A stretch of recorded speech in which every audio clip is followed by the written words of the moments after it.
I pray to the divinity in you. I'll give you exactly 10 minutes for question and answers to the subject. Yes, please. Swamiji, it occurred to me last evening that I was kind of like that student you described who knew all the answers but didn't really understand anything, memorized the book. And I want to know what part of your mind you grasp this with, because I find it very difficult. And I think I'm practicing, and I don't know what the problem is. Can you clarify yourself? Well, I was a really good student in college. I really was. I could memorize anything and sort of understand it. This is different, and I don't know what I'm doing wrong. I can't use that part of my mind. It doesn't. You are not paying attention. After college, your mind was distracted. You became vikshipta. What does that mean? That I taught you, totally distracted, disorganized. Now you have to learn to concentrate your mind. You have to go through many, many phases in life, marriage, having children. I just finished college in 1982. So if you pay attention towards it and devote some time, it will help you. Could you also say a little bit more about I didn't get all the different kinds of yoga you mentioned. You talked about. Okay, I'll talk about it. Yes. Are vrittis the same as thoughts, and if they're not thoughts, No. how are they different? I am going to explain.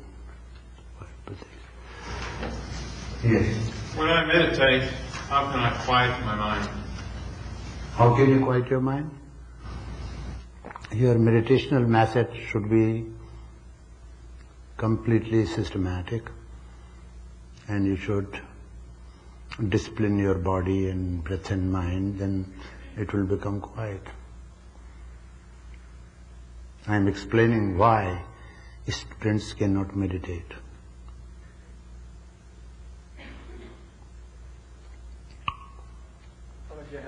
This is questions, some of the ones that were written down. You read for me. One is a two-pronged question. It says, what does it mean to identify with the modification of the mind? If I think this is a beautiful day, how do I identify with that or assume its form? Beautiful day of what? Why do you call it beautiful day? Why do you not call it a gloomy day? Because of its season, because of its situation.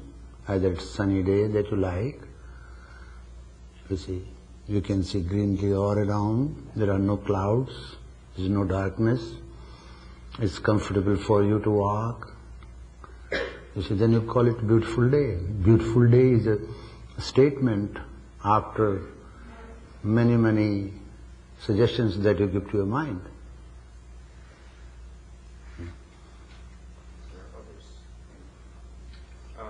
Another question was, how do you sharpen the buddhi? That I am going to explain today. Okay. What are the preparations a student needs to do to begin the discipline of yoga? It's such a vast thing. What part of yoga? They don't say. Physical yoga, talking about breath, talking about mind, talking about pranas, talking about meditation. What is that? That's all. That's all the questions? Very poor questions. Okay. When the students do not come out with good questions, I feel that my effort is wasted. Yeah, there's one more from somebody else. Let's try this one, see if you like this one. That may be from you. No, I don't have it here. I have one, but I don't have it here. Are thoughts considered to be modifications of the mind? And then the second part is, are perceptions modifications of the mind? No. Perceptions are perception, thoughts are thoughts. So you should first understand what is modification of mind.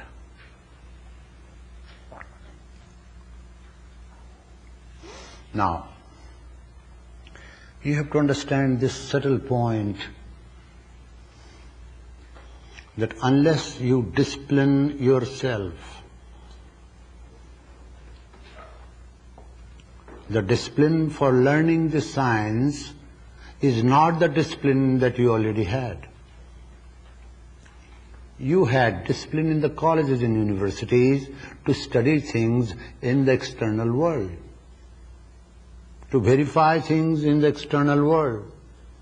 This discipline is entirely different. Here, you will have to take a path without movement.